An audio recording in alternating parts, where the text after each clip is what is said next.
One name appeared 63 times in the file: K9 Rex, Unit 7, Chicago PD, status unclaimed. Below it, 62 others just like him, dogs who had tracked killers through blizzards, who had shielded officers with their own bodies, who had been decorated in front of cameras and crowds. Now reduced to a column in a spreadsheet no one had opened in 14 months. Maya almost closed the folder. Almost. Down the hall, a bureaucrat was explaining to his supervisor that the kennel contract expired in 30 days. That housing retired K9S cost the department $4,200 a month. That the animals had no legal standing as personnel. He used the word assets. He used it 3 times. Nobody in that building was losing sleep over it. Nobody, until Maya pulled the second page.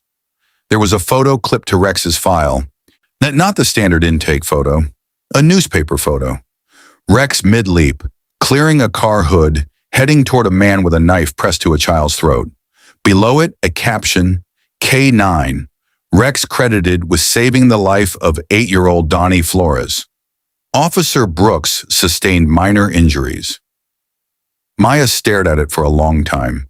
She heard him before she saw him, not barking, not pacing, just a low, rhythmic exhale.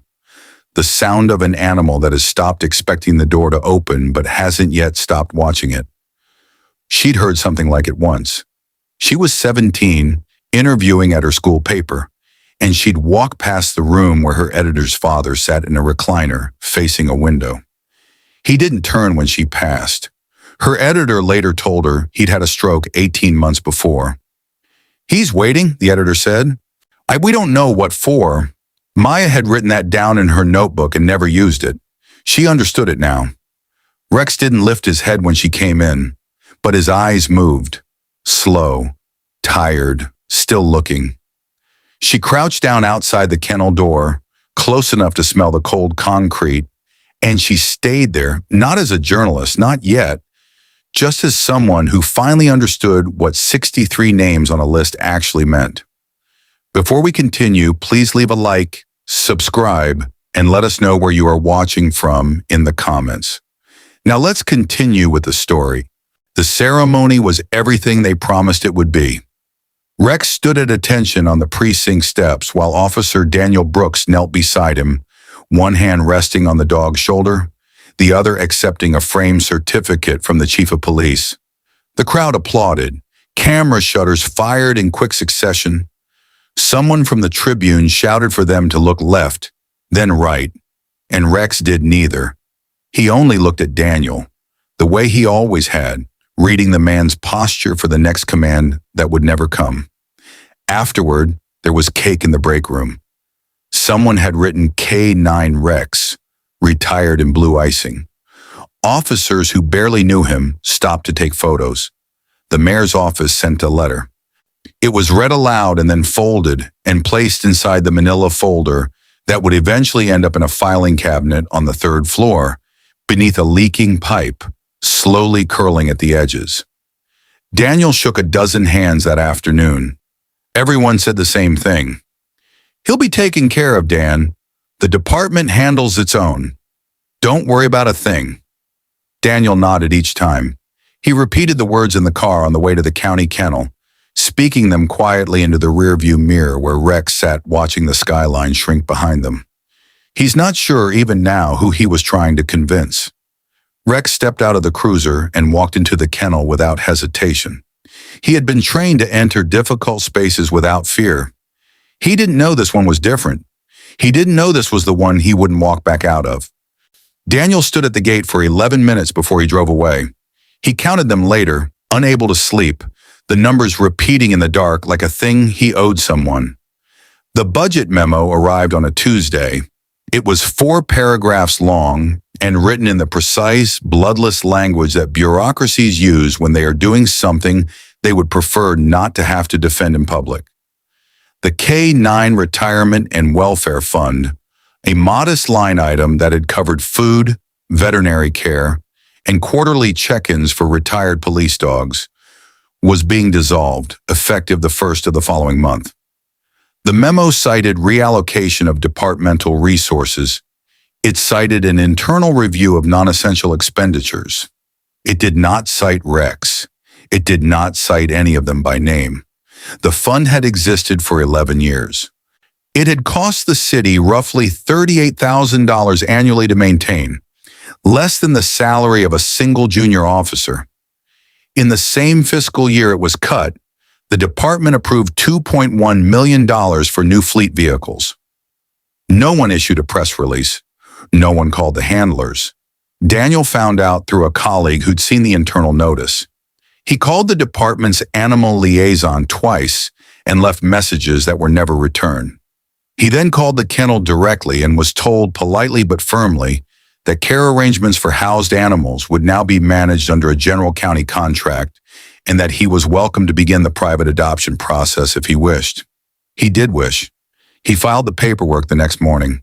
3 weeks later, his application was returned with a form letter noting that due to the volume of requests and available resources, processing times were subject to delay. It was signed with a rubber stamp.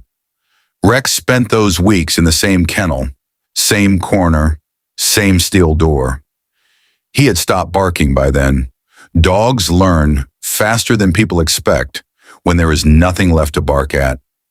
Maya Thompson was not supposed to be looking for Rex. She had been assigned a piece on municipal record-keeping failures. A dry topic, the kind her editor handed to reporters he wasn't sure about yet.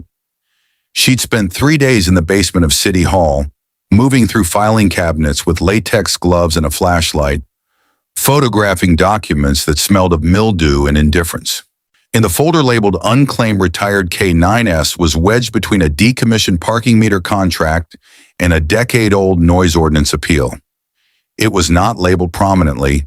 It was not cross-referenced in any database she'd been given access to. It existed the way things exist when no one has any particular reason to destroy them, but also no reason to look. She opened it because she opened everything. That was the job. The methodical, unglamorous part that journalism schools mentioned but didn't dwell on. 63 names, 63 case numbers, 63 status fields, each reading the same.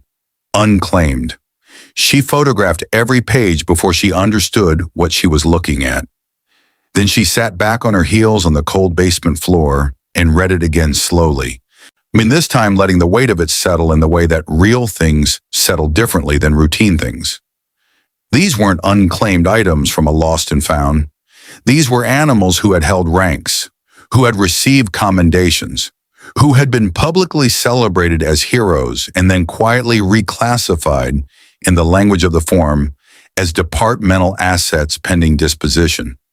She went back to her desk that evening and opened Rex's file. She read his service record in one sitting. She did not go home until after midnight. When she finally left the building, she took the folder with her. She told herself it was for safekeeping. She has never entirely believed that. The kennel smelled of disinfectant and something older underneath it. The particular staleness of spaces that are cleaned regularly but never aired out, and where the absence of windows is felt more than seen. Maya signed in at the front desk and followed a tired-looking attendant down a corridor lined with chain-link enclosures. Most of the dogs tracked her movement as she passed. They were alert in the way that working dogs never fully unlearn, even in retirement, heads up, ears forward, assessing. Rex was in the last enclosure on the left. He didn't move when she approached. He was lying with his chin on his front paws, his back to the door, his coat thinner than it appeared in the newspaper photo she'd been carrying in her bag for 2 days. He looked like a dog who had stopped performing alertness for an audience that no longer showed up. She crouched down and said nothing. There was no protocol for this.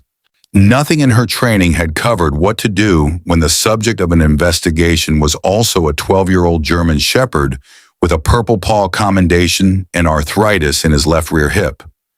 After a moment, Rex turned his head. His eyes found hers with a directness that felt, despite everything Maya knew about projecting human meaning onto animals, like recognition, not of her specifically, of the fact of her, that she had come, that someone had. She pressed her fingers through the chain link. He didn't move toward her, but he didn't look away either. She stayed for 2 hours. She forgot at some point that she was there to take notes. She forgot about the story.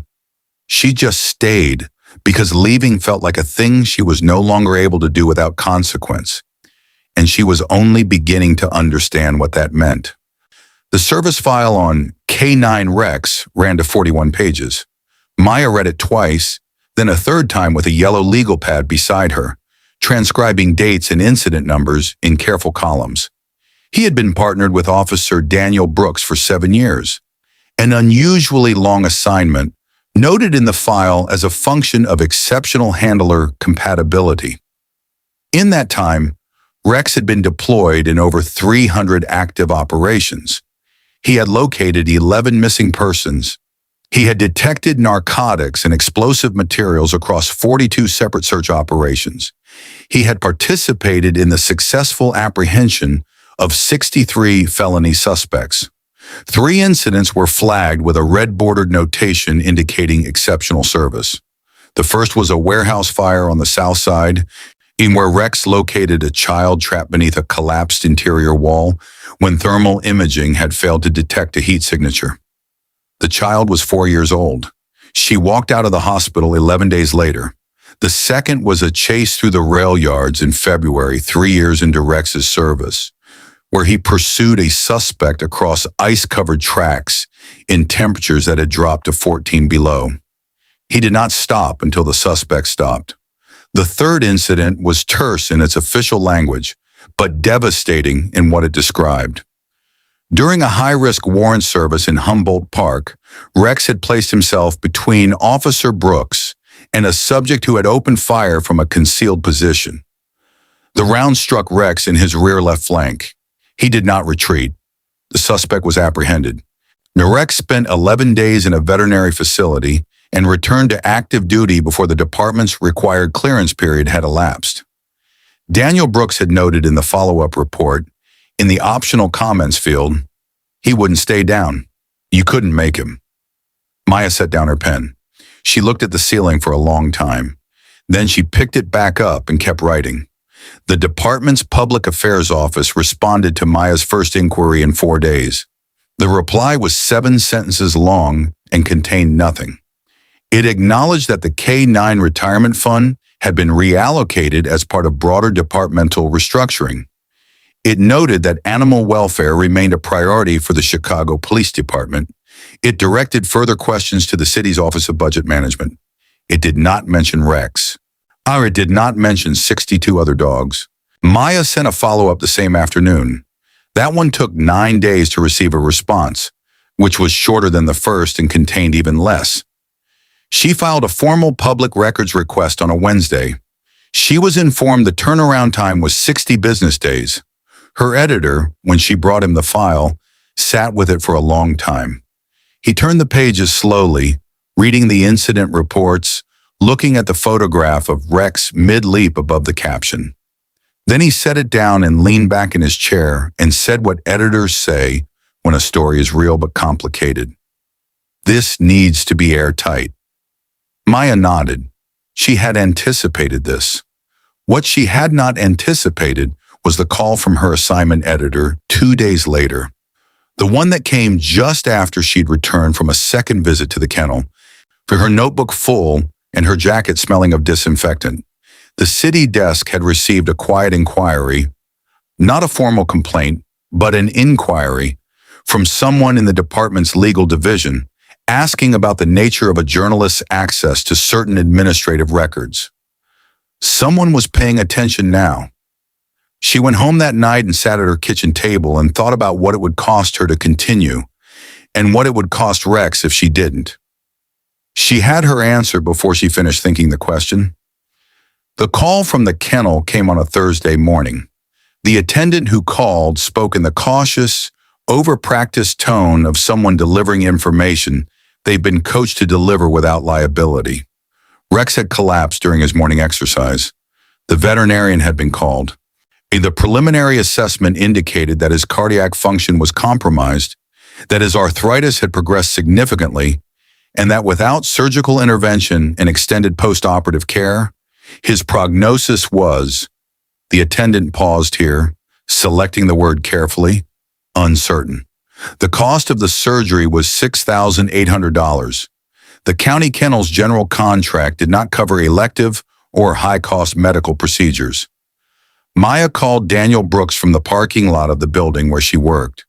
She had tracked him down 6 days earlier through his retirement records, and he had agreed to speak with her, cautiously once, off the record. This call was different. She told him what the kennel had said. There was a silence on the line that lasted long enough to feel like something being decided. Shoreen, he said, I filed adoption papers 4 months ago. She said, I know. He said they lost them. She said, I know that too. She drove to the kennel that evening. Rex was lying on a padded mat that one of the attendants had sourced from somewhere, a small, unauthorized act of decency in a building governed by authorized indecency. His breathing was slow, but his eyes were open. He watched her sit down on the concrete beside him with the same careful attention he'd watched everything in this place, waiting for the shape of what was coming to resolve itself into something he could understand. The department had scheduled a review for the following Monday. At that meeting, a decision would be made about Rex's continued housing. Maya had 4 days. She filed it at 11:47 on a Sunday night. The headline read, Hero, Asset, Forgotten, How Chicago Abandoned Its Retired Police Dogs. The subheading named Rex. It named all 63. Her editor had held the piece for 48 hours.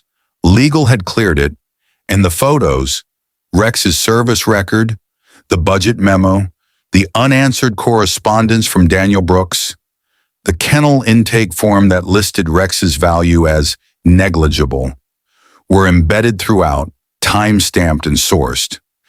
She had not slept in 2 days. She hit publish and then sat in the dark at her desk, listening to the sound of nothing, and then the sound of her phone beginning. By midnight, the piece had 14,000 readers. By 2 in the morning, it had been shared across 6 local Facebook groups, 3 Reddit threads, and a Police K-9 advocacy network with a following of 200,000. By 6 the next morning, well and when the city was still waking up, it had been picked up by the Associated Press. Daniel Brooks's quote ran in the 4th paragraph. They told me he'd be taken care of. That was the last thing anyone from the department ever said to me about him. The department's public affairs office issued a statement at 9 a.m. It was 4 paragraphs long. It contained the word proud twice and the word committed 3 times. It did not mention Rex. The comments on Maya's piece numbered in the thousands by midday. Some were outraged, precise, and organized, the kind that becomes petitions and phone calls and city council pressure. Some were personal, handlers and veterans writing about their own dogs, their own goodbyes, the forms they'd filed and the calls that went unreturned. Some were just people who needed, badly, for something to be different than it was. By Monday morning, the department had postponed the review. By Monday afternoon, they had no choice. It was a Tuesday in April when Rex walked out of the kennel for the last time. The man waiting for him at the gate was not Daniel Brooks. Daniel was there too, standing off to the side, his hands in his jacket pockets, watching. But a retired firefighter named Marcus Webb, who had read Maya's story on a Sunday night and called the number at the bottom of the page before he'd finished it. He had a yard with a fence and a dog bed he'd bought the previous week, and a voice that, when he crouched down at the kennel gate, was steady in a way that working animals recognize even before they understand intention. Rex approached him slowly, not cautious, deliberate. The way a dog who has learned not to expect very much approaches the thing that might finally be worth expecting. He pressed his nose to Marcus's palm. He stood there for a moment. Then he exhaled long and slow and leaned into the man's leg. And that was that. There was a small ceremony in the precinct courtyard the following week. The city announced the establishment of the Rex Fund, a permanent allocation for retired K-9 welfare, named without any of the bureaucratic hedging that had defined every previous conversation about these dogs. The check was presented in front of cameras. Speeches were made. Several of them were even true. Maya stood at the edge of the courtyard with her notebook closed in her bag. She watched Marcus Webb crouch down to refasten Rex's new collar. A blue one, with his name on a small brass tag. And she thought about all the things she had been trying to prove when she opened that file in a basement on a Thursday afternoon 6 months ago. She didn't write any of it down. Some things are not headlines. Some things are just what happened. And sometimes what happened is enough.